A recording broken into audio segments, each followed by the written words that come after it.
ఉంటే గనక 100% డెడికేషన్‌తో వెళ్ళాలి సార్. ఓకే. వెళ్తే ఏ పార్టీలోకి వెళ్తారు? ఇంకా నేనేం అనుకోలేదు సార్. హ్మ్. ఏం అనుకోలేదు. ఓకే. ఎందుకంటే ఇండస్ట్రీ నుంచి ఆల్రెడీ పవన్ కళ్యాణ్ ఉన్నారు, జనసేన ఉన్నారు. డిప్యూటీ సీఎంగా ఉన్నారు. అవును సార్. అలాంటి ఛాన్స్ ఏమైనా ఉందా భవిష్యత్తులో? అంటే పవన్ కళ్యాణ్ గారిని తొందరలోనే కలుస్తాను సార్. కొంచెం ఈ అమ్మ గొడవ, ఈ మా మీడియా గొడవ అయిపోతే ఓకే. పవన్ కళ్యాణ్ గారిని కలవాలి సార్. మా అసోసియేషన్ గురించి మాట్లాడాలి. ఆయన సపోర్ట్ కావాలి మాకి. ఇప్పుడు వరకు ఒక ఈవెంట్ చేయలేదు మేము. మాలో ఇప్పుడు 4 సంవత్సరాల నుంచి ఏమి లేదు, ఉన్న డబ్బులే ఖర్చు పెడుతున్నాము.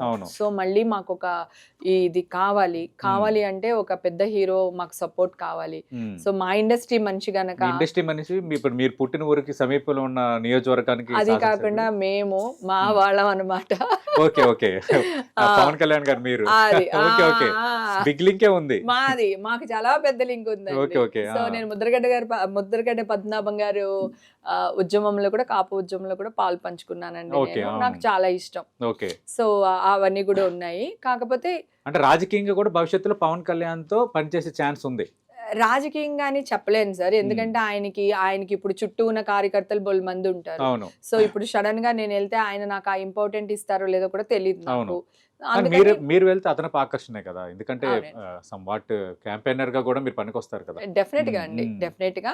అయితే రాజకీయాల గురించి కంటే కూడా ఫస్ట్ నేను పవన్ కళ్యాణ్ గారిని ఇప్పుడు నా మీద జరిగిన ఈ దాడి గురించి ఒకటి, ప్లస్ మా అసోసియేషన్ కి ఆయన సపోర్ట్ 100% కావాలి. ఎందుకంటే క్యారెక్టర్ ఆర్టిస్ట్ని కానీ, హీరోల్ని కానీ ఎవడు పడితే వాళ్ళ ఇష్టం వచ్చినట్టు వాళ్ళకి ఫేమ్ రావడం కోసం మాట్లాడతారు సార్. అప్పుడు కూడా వాళ్ళ మదర్ గురించి మాట్లాడారు, ఆయన గురించి మాట్లాడారు, వాళ్ళ పిల్లల గురించి మాట్లాడారు, పెళ్ళాల గురించి మాట్లాడారు. వాడు మా ఆర్టిస్ట్ అవ్వచ్చు సార్, లేకపోతే బయట ఎవరైనా కావచ్చు. కానీ మా అసోసియేషన్ కి ఒక పవర్ ఉండాలి సార్. ఎవరైనా మా గురించి, మాలో ఒక మెంబర్ గురించి అవతల వాళ్ళు ఎవరైనా మాట్లాడితే అది ఛానల్ వాళ్ళు అవ్వనివ్వండి, బయట వ్యక్తులు ఉంటుంది అనేది